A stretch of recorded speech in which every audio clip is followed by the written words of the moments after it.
Okay, so first of all, hi, and thank you very much for giving me the opportunity to present you a bit of the work we're doing today. So I'm Antoine. Actually, I'm one of the co-founder and the chief scientist of QuantPI, and it's been quite some years actually that we are working on in the field of trustworthy AI. Um, we started with explainability, and then we expanded basically a bit the way we do things, and also what we offer.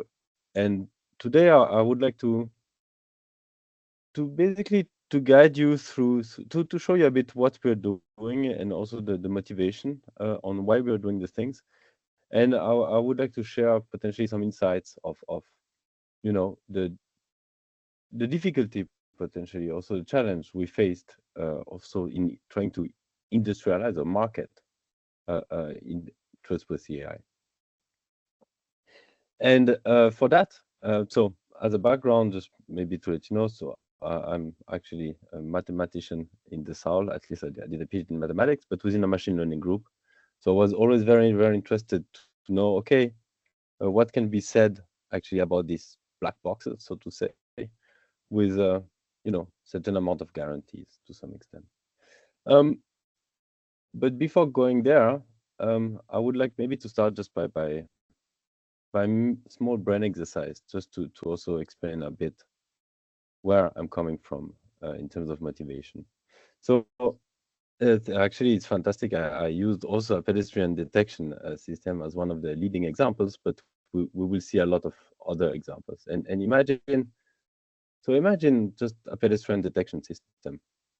Could be in a self-driving car, in fact, and to know, voila, if you need to stop to brake the car, to slow down when it sees someone, right? And here on this image, so that's me basically, and you would feed it to exactly a black box, a pedestrian detector, which then typically puts a bounding box around the person it's supposed to detect. Okay, but now there are interesting scenarios which may come. All right, imagine this case. So here it's one of my colleague.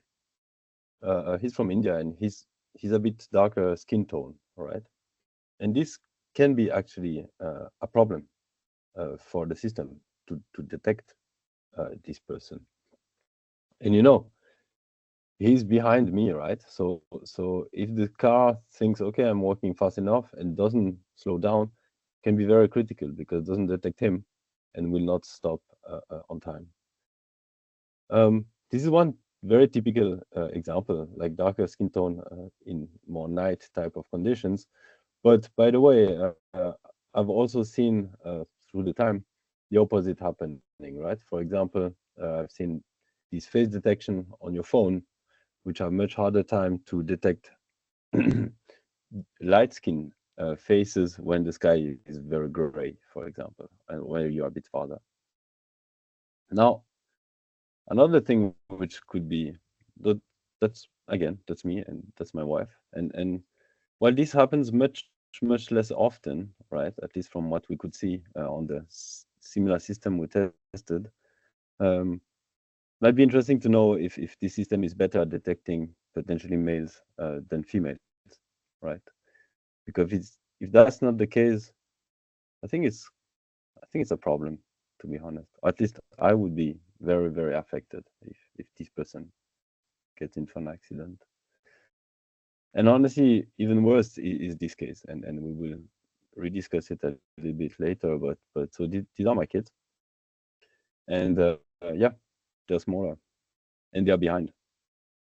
And if here the car doesn't stop, for these two are kind of the reason why I wake up in the morning. It would be very, very tough for me.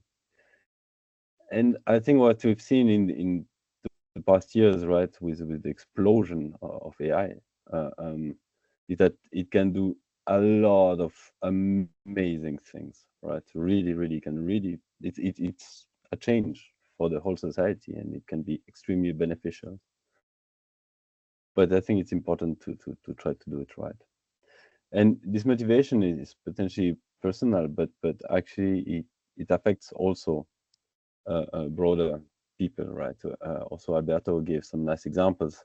Here are also some excerpts from the media, where, for example, yeah, I remember.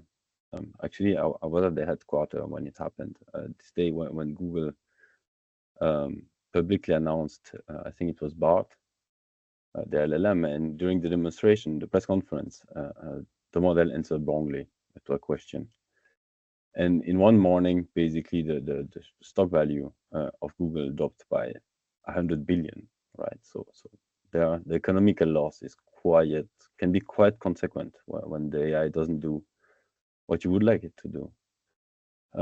Similar type of things which have happened, as far as I know, is when some employees of Samsung dropped a lot of big chunk of their source code to GPT. That's also a big issue in terms of IP and data leakage. An older example, actually, but which I think is also quite interesting and dramatic, is this.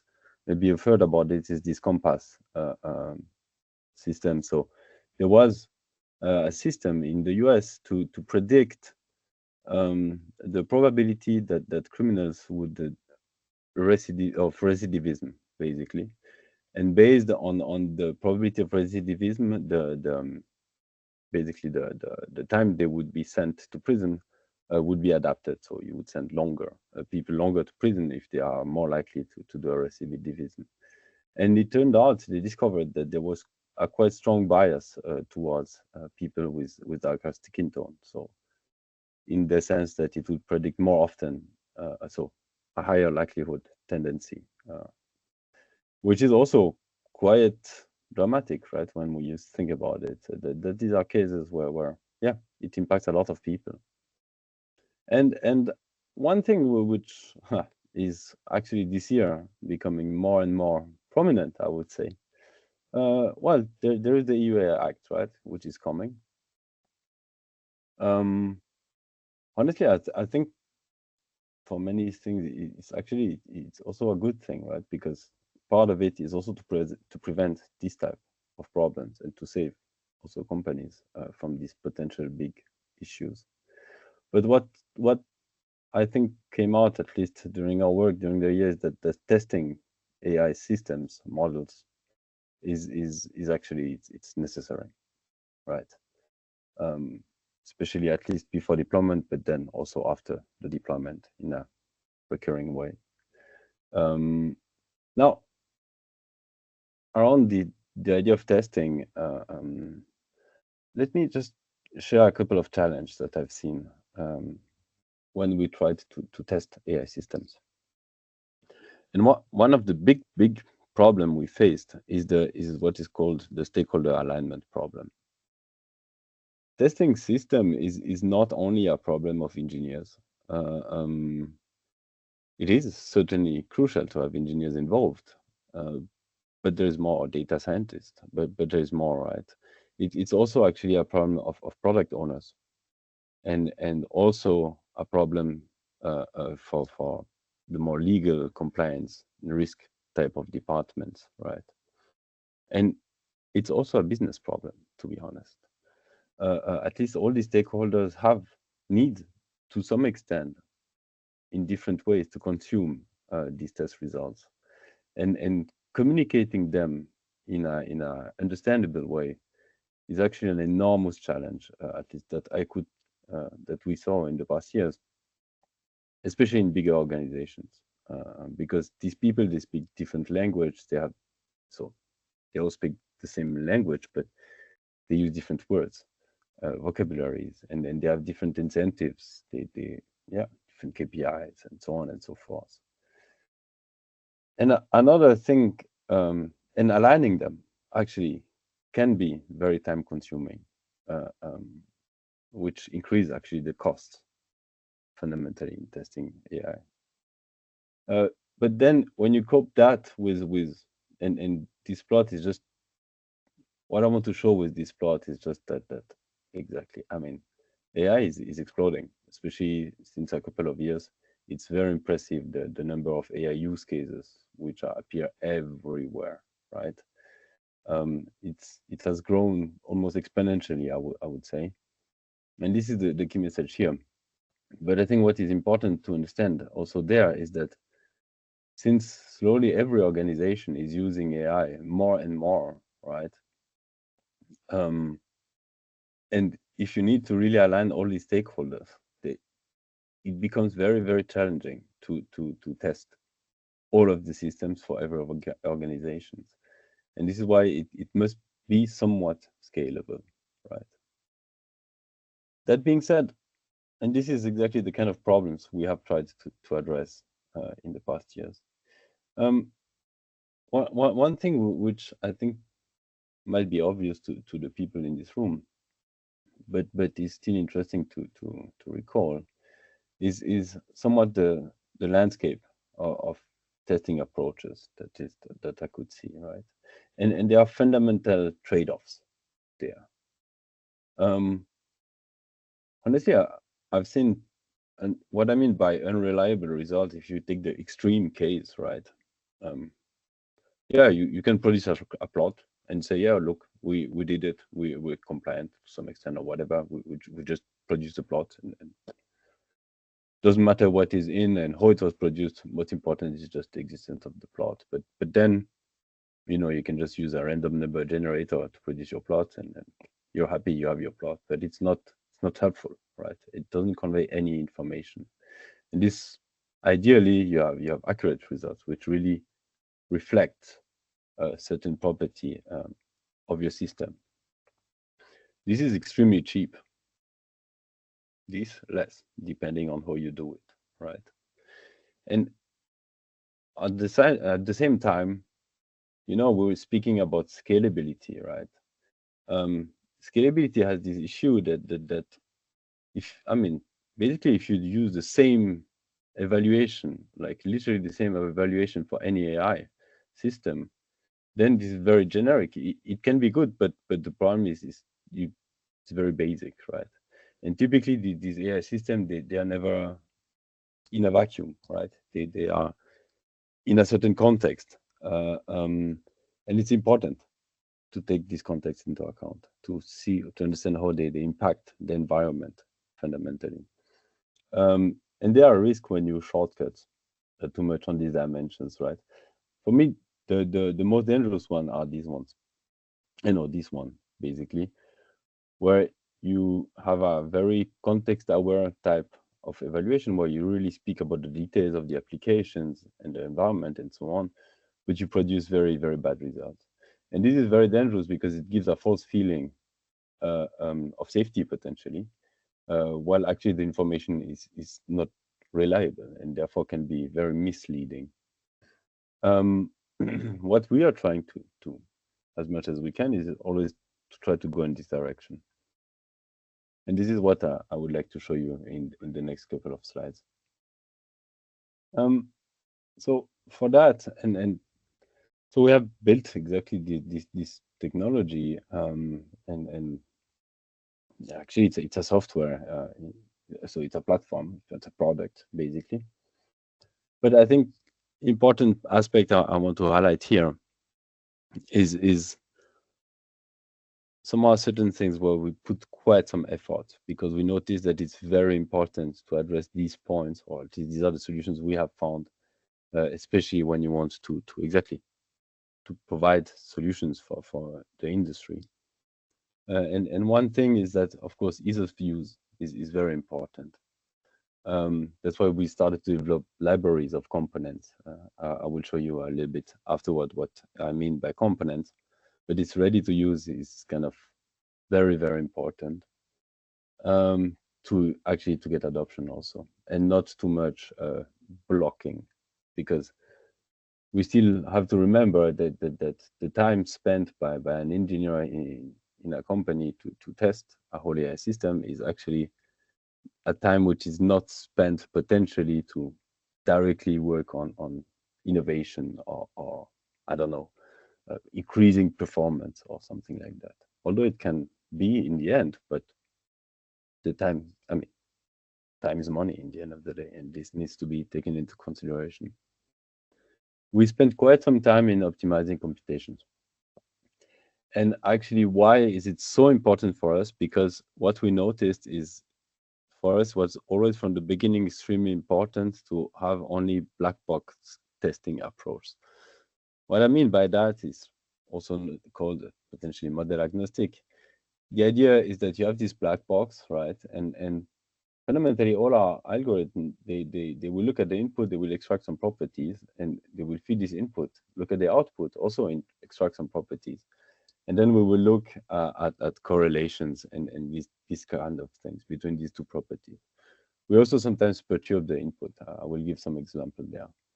But the key aspect for us in really sticking to this black box approach, so where we actually never enter the black box, we never look at the weights of the network or the model, basically. It was very important first from a business point of view because some of our customers just don't want to, they want to protect their IP basically, and they don't want to share the model. But also it was actually, it saved us, to be honest. You know, as I said, we are a startup.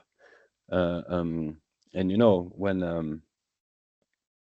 ChatGPT came out, right, this was a very interesting moment because at once, from one day to the other, a lot of people in the world just, oh, AI exists now, right? Before that, it was less known, I would say.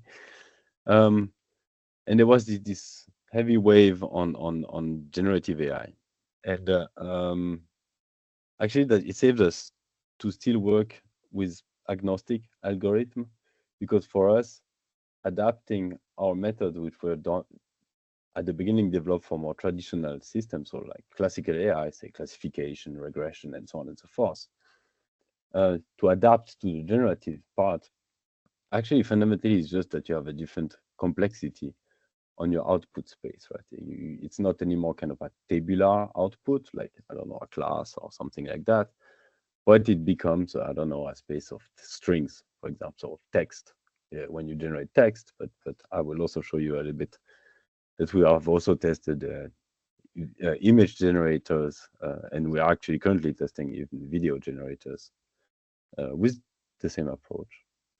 And the last point, which I think at least turned out to be extremely important for us, is to try to standardize as much as possible the reporting of the results. There is, on the one hand, sure, needs to be translated somehow to be communicated to these various stakeholders I spoke about. But there is also the very important aspect, which is that if you only want to test one model or system, it's fine, right?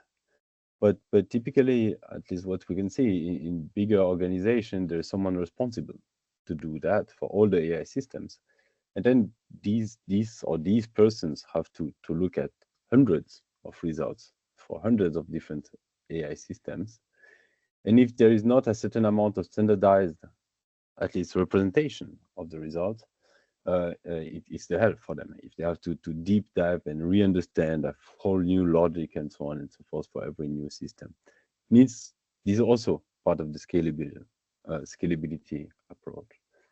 And the last thing, which turned out to be extremely important for us, is the reliability quantification. Fundamentally, I will show it afterward. We basically, for all the metrics we compute confidence intervals. This is actually very, very important, especially when you want to scale testing in an organization where there are a lot of models, because you know, for example, if you test for a specific property and there is just not enough data, right? If you do that on a lot of models, you may not see that there was an issue there, because you maybe don't have the time to look each time the number of data points, etc., etc. But these are things which are reflected naturally in actually the length of the confidence interval.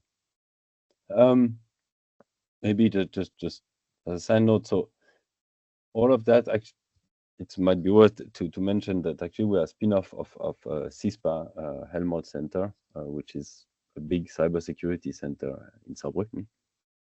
And we have the chance to also work in collaboration through grants, for example, the ELSA, which is the European Lighthouse for Safety of AI, I think.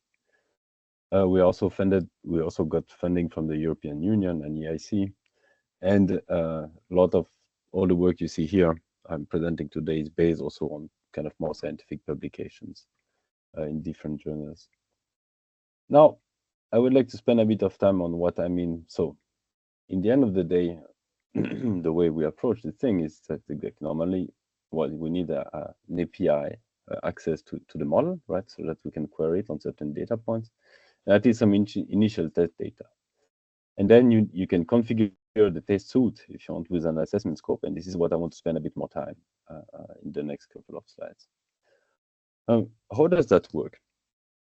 So the way we found, which seems to work quite well and is really applicable to very, very diverse type of AI systems, is relatively simple, at least in theory. In practice, sometimes a bit of a brain exercise, but at least it works well. And the first thing to think about is exactly to try to understand and define what the system should do. What is actually the behavior, the expected behavior, right? In the React, it's somehow under the hood of the intended purpose part of it, because intended purpose there is quite broadly defined. But this is how we think about things. So what is an event of interest? For example, in a pedestrian detector, well, what you want is that every person on the image is being detected, right? So let's say one event of interest there is that, yeah, the person is being detected. Good. In an LLM, it could be okay if you use it for Q&A, you may want that your LLM answers correctly the questions you ask it, right? Can be also by extracting from a certain context to answer the question, or there are different approaches, but fundamentally that's what you expect from your model to work in your use case. But then the next step, and this is actually very, we took a lot of inspiration here to model this thing.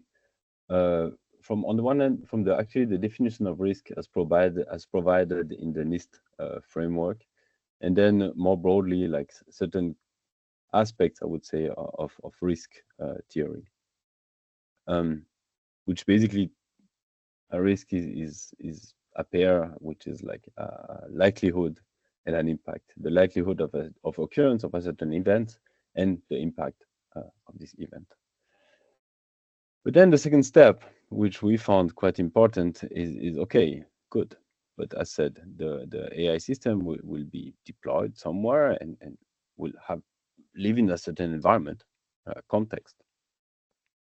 What are properties which are relevant to describe this environment?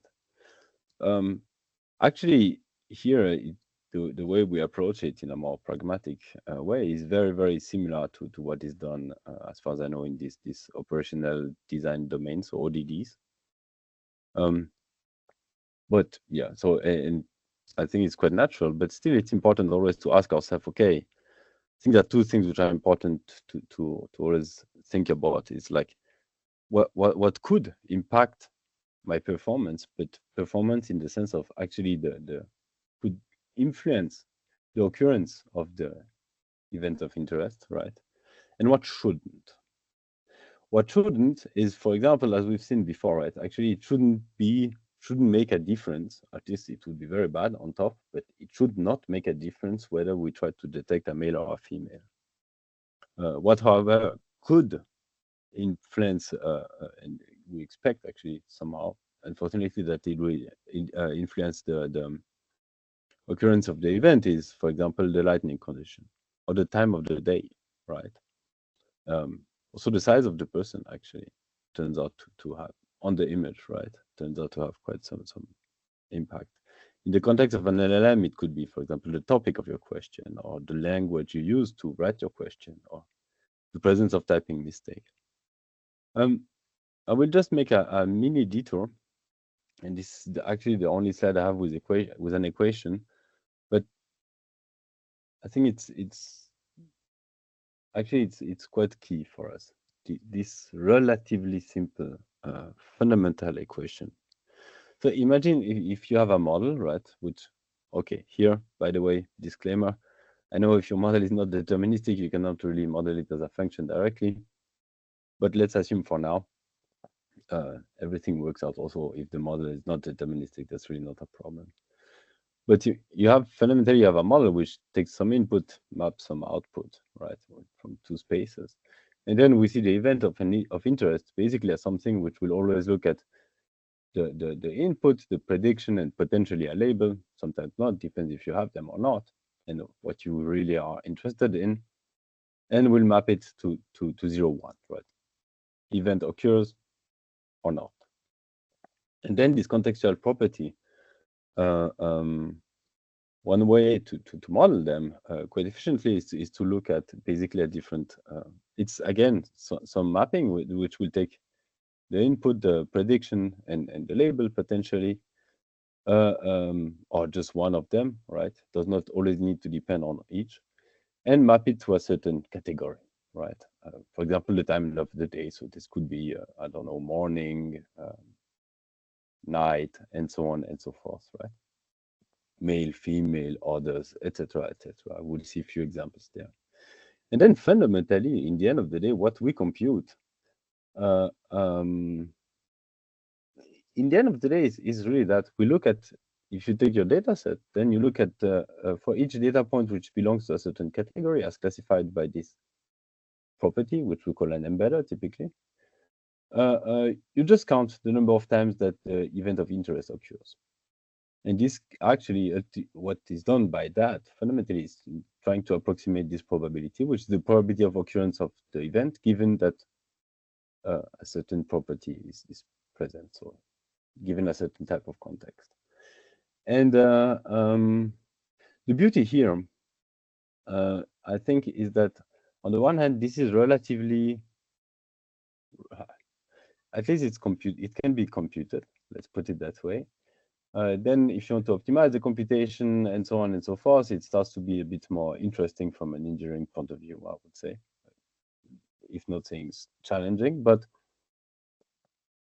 the beauty of having this kind of probabilistic representation of what you're computing is you see, I was telling you about a risk being a likelihood and of an event and a certain impact, but somehow here actually what you're doing is looking at the likelihood of the event of interest occurring given a certain context.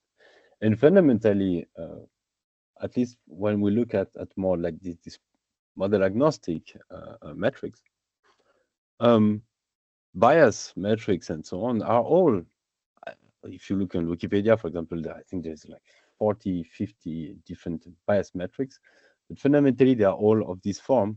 It's just depending on the type of how you define this E and this alpha, you will recover one or the other. I mean, there are so many different names, this demographic parity, equal parity, and so on and so forth, right?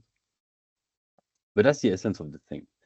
And why I want to show you that is that I think if you capture well the property you want to analyze, as well as the event of interest, right, you will naturally fall back on all the relevant metrics that you're supposed to test for exactly to test biases and so on and so forth. Rather than starting from the list and trying to find out which one makes sense, I think it makes much more sense to think about the use case. What is important? What do you want your model to do? What could basically influence your model in doing what you want it to do? And then by just computing these type of quantities, and very importantly to compare them, and this we will come to it in a second, this exercise basically will naturally let you know which metrics to compute and so on. Good. To give you an example here, right? So if we get back to the pedestrian detection system, for example, here we have looked at, so this alpha, so this property was the size, relative size of the people on the image, right? And it turns out that the system we have tested here, and actually it's kind of makes sense, I think, is has a much lower performance on smaller objects, right? And actually have a much higher performance on bigger objects. They are easier to bigger people on the image. It's easier to detect them, which somehow showed that yeah, I mean the kids are small, so they have definitely less likelihood to be detected. I mean, that's a reality. Um, and here you see, I think what's interesting. So these are exactly these probabilities that I just showed you, right? So probability that someone gets detected, given that the person, relative size of the person on the image is between certain quantity, basically. Um, but you can also do the same for also to look, for example, for robustness. So I think it was very nice. I fully agree with Alberto that there are a lot of important words walking around in the field of trustworthy AI. It's not always clear if everybody has the same definition. And here, the type of robustness I want to speak about is mostly not necessarily the adversarial type of robustness, but rather the robustness in terms of change in potentially environmental conditions or something like that. And here, for example, we just looked at, okay, how is the blur impacting the performance of the model in the sense of how is it impacting the probability of someone to be detected. And this could happen, for example, if there's a bit of steam on your window or in the car, something like that. And importantly, it's to see that okay, we see that the performance decreases when the blur increases. Makes sense, right? And then you may want to ask yourself, okay, what is acceptable, right? Until which point can I cope with the performance, and from which point on it becomes critical for the whole system. Um, I like to see this type of let it be blur, right? Actually, it's one to some extent it's one way to augment the data, right? There are not, or maybe there are, but I'm not so much aware of data sets, labeled data sets for pedestrian detections where there are blurred images, right?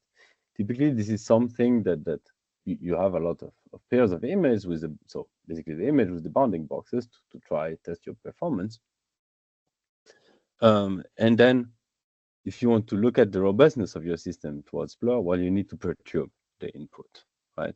This is why we have components which are called perturber, which enables you to simulate a lot of these perturbation scenarios, basically perturbed scenarios, where you take an image and then you transform it to try to actually augment your data to look at test other type of scenarios.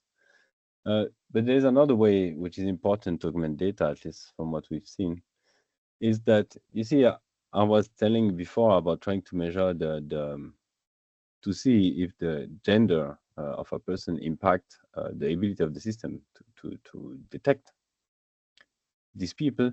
Um, you know, the point is our gender, that be mine or the one of my wife, is not written on our forehead, right? And in actually in many cases, well, I mean, you don't have this information in your data, right? You're already happy, especially if these are private type of data. It's already great and expensive to collect data with let it be the bounding boxes. So if you need to annotate it with respect to a lot of different properties, it starts to be more tricky, right? And this increases dramatically the cost actually.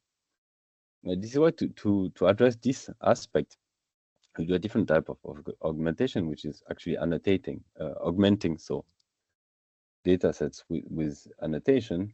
And for example, in this case, what you can do, and this is how, at least how we approach it, to say, okay, look, since we have this bounding box on the people, well, actually what we can do is to cut them, right? And then to feed them to, for example, here we use the clip model, to tell us, okay, is it a perceived male or a perceived female, right?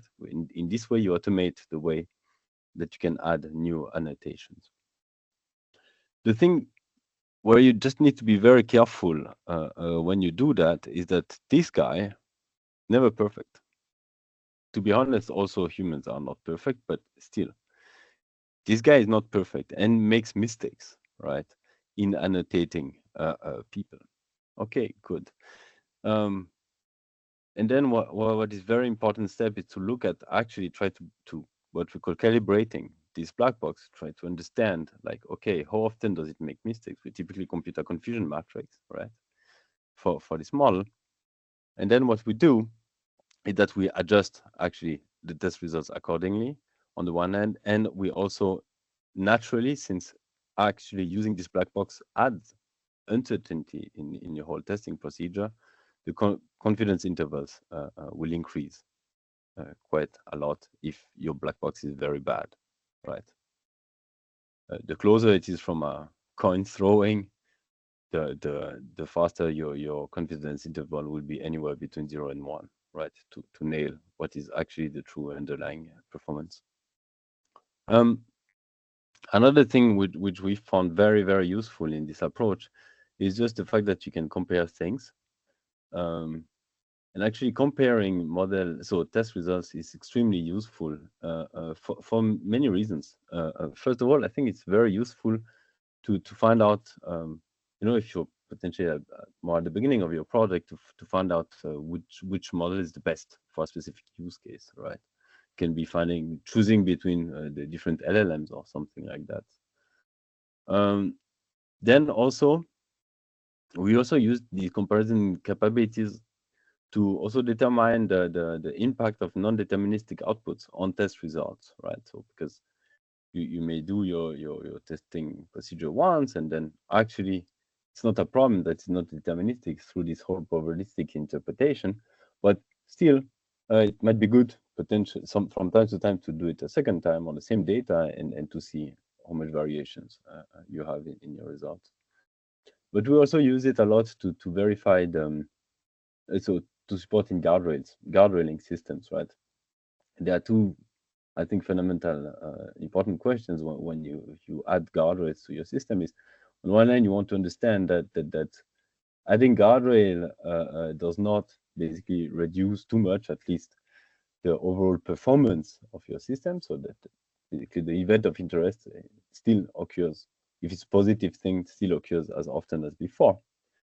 And on the other hand, you want to verify that actually it works. So you want to test your guardrail, potentially again by producing scenarios where it should trigger it, and you want to see how much does it help, basically by comparing with and without the results. This is just one example where, for example, we could see that even sometimes you have good surprise. This here, actually, it was a guardrail to prevent medical recommendations. But we also saw that it helped actually also to reduce certain types of hallucinations on certain type of questions. Again, you see, these question types is again one type of property that we look at to slice the data fundamentally. I think one at least thing which turned out to be extremely useful for us is that with this approach, actually you can work per modality fundamentally. Modality of actually per modality, and then you can think which modality will be at the input or the output.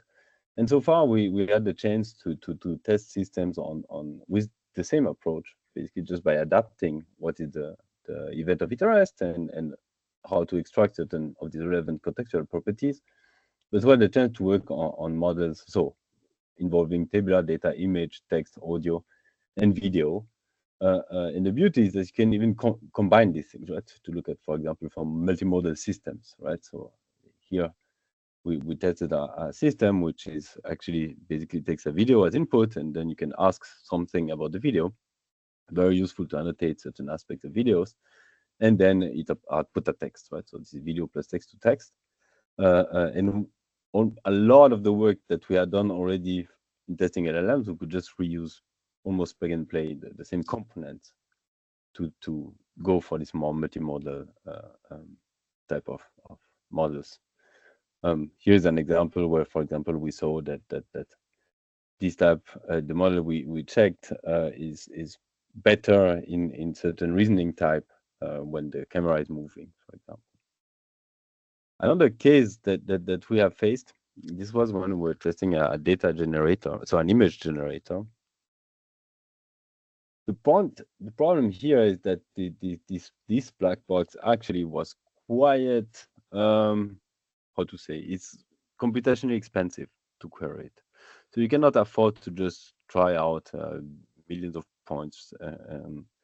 There you need to be a bit smarter about really trying to minimize the number of queries you will do to test for certain dimensions, basically. And here for us, it was important to for the user, so the customer, was important to test things like bias towards age, gender, and ethnicity, particularly. And for that, we started to generate also data sets, right? What we were doing is really this time somehow to make sense templating the input and then filling it with different type of properties by varying this type of also the profession, the location, etc. Interestingly, we found some biases, which are also, by the way, not big surprise, but still interesting to understand. Is that, for example, firefighters are typically males, for example, or nurses are typically female, and I mean, in English, it's interesting because a nurse can be male or female. Well, at least in French or yes, in French and in German, at least the spelling changes if you vary the gender. Interestingly, then we compared that to the societal questions by looking at the census data of US, and we found out that many of the biases either came from the census, or what we did is we also tested the data set which was used to train this model, right? And we saw also that there are certain biases that we could see in this model either came from this training data or from actually societal biases. So the training data was reflecting these societal biases. Then being said, when I showed you again for the people detection model, the one potentially test suit there we did was with 15 relevant properties. I mean, we've seen like time of the day, size of the people. We also look at the weather and so on and so forth. Several different ways to perturb the data, not only with blur, but there we look at blooming and so also sun reflections, etc., smearing it, and so on.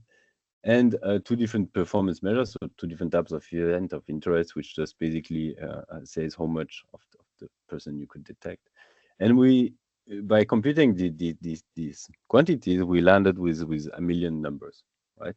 Which can be used actually to get an idea of the data representativity of the testing data, but also look at technical biases, fairness, environmental robustness, and so on and so forth. Point is that these are a lot of numbers to consume, and especially if there is someone who needs to consume 1 million numbers for 100 use cases, then it's just not feasible, right? This is why we started to build summaries. And for the sake of time, I will try to go a bit faster, but I should still be okay. So what does it mean building summaries? When you test, you have to be careful, because as soon as you summarize things, it means you kind of compress information, but you lose also potentially some information. And we kind of nailed it to 16 key metrics, which basically tell you that okay, if the metric is not according to a threshold and so on, so we don't fix the thresholds. We always leave all the subjectivity to our subjective part, basically, to our customers. But basically, these metrics, if they are below a certain threshold, okay, there is something I need to dig in, right?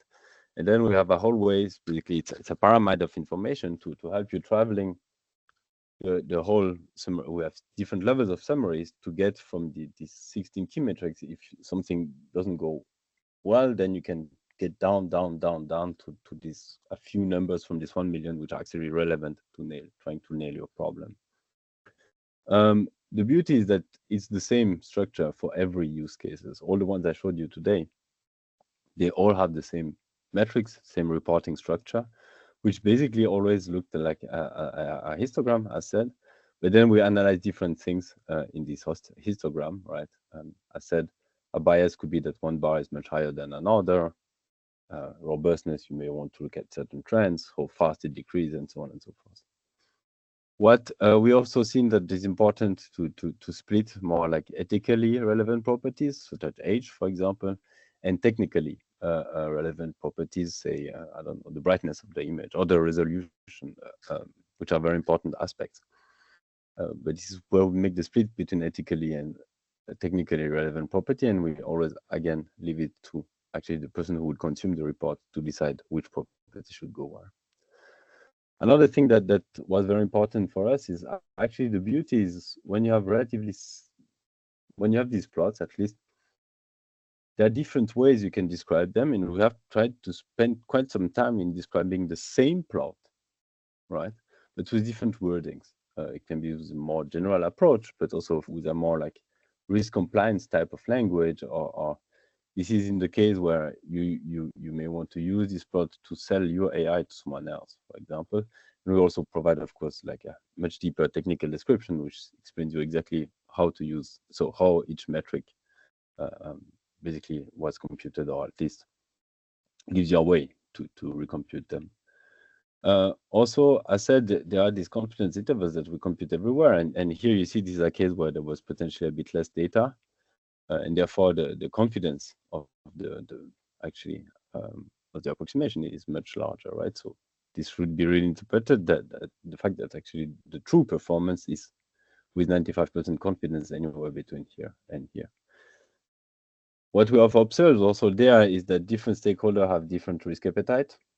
Some are very conservative, and they will look always at the bottom part of the interval, right? Because they look at worst case scenarios, right? This is more typical in closer from legal, I would say. And then there are other stakeholders which are much more optimistic, who will look more or less at the upper part of the interval. We have all our metrics can be configured if you want the more conservative or the more or pessimistic or optimistic type of analysis. So this is just small recall of what we just spoke about, right? And as said, these components, I mean, really these embedders to extract certain property and also to perturb them, and also like pre-built event of interest, if you want, that you can just pick, then building the scope of the assessment, and then you can just basically connect your model and the test data, which will be augmented for certain scenarios which are maybe not present but relevant. Besides that, it's really the optimized computation is really for us very important to make sure that fundamentally we don't query 2 times the black box for on the same point. Or at least we make sure that we don't do redundant computations. Every query we do, we try to reuse it as much as possible everywhere. It's black box testing. I just spoke about it, and as said, we have standardized way to report it, and I think this is very, very important to look for us. Was a great way to look at these histograms and trying really to understand how to analyze them. Good. This is in a nutshell. I think it might be important to see these kind of things, but for the sake of time, let me conclude here. Yes. Thank you. I just one last thing, if I may. Just if you are interested in reading more about that, there is a paper which appeared today, this morning, actually was published, which is in here. And also, if you want to see more on how actually NVIDIA also use this technology in the frame of the effort for Trustful CI, I strongly recommend this paper, which can be found on their blog. Yeah, okay. Thank you, Antoine. Thank you also for not making a too commercial presentation. I know that it's not the same for academics and for people who work in startups, but I think that you made your all the best in order to show really what are the main points in your activity. So I think that you're working on a very important topic. You know that testing will be a mandatory activity, is a mandatory activity from the AI Act. And it has to be done in several stages. And when we talk about risks, we also include the testing activity in the standards. What I'm not what I don't know, but I don't think that anyone knows about it at the moment, is whether all your testing tools, indicators, etc., will be compliant with what the AI, the standards will require. So I don't have the answer, frankly. I think that you don't have it either, because standards are still being built. But I think it will be you have at least a good starting point for being able to contribute to this to this fulfillment of the standard. Okay, I have one question. I haven't seen people putting questions in the chat, so please raise your hand if you have a question. I know that it's almost time, so there won't be probably many questions. You know, there are many benchmarks in AI for almost everything. I mean, really benchmarks about big things and benchmarks about lots of details. So, are you in the kind of are you in the group which uses the benchmark? Are you in the group which proposes some benchmark, or are you in the group who says the benchmarks are not good enough, so I will do something else? I love this question. Thank you. Actually, so I think we are in the group of complementary to the benchmark. So we use actually also the benchmark. And thus, if you look at these, for example, these public data set and so on, which are very useful, by the way. What we see also is just there is typically a great case for us where we for example, augment the data with more properties, right?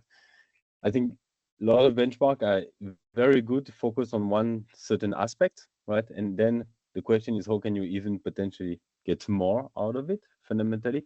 And this is where we are very happy to use actually this benchmark as well. So I think they are useful. I just think that sometimes it would be good to have a bit more, and that's why we are. Yeah, exactly. I hope it's answers your question. It's clear, and it's, by the way, it's also something that is written in a number of documents that have been published recently. They also say that the benchmarks are not good enough for a number of activities. I think that is written. It's in the AAAI research report, the future of AI research. They talk about the benchmarks and complain, but in the AI index, they are using many benchmarks, but they are also saying that they are not sufficient.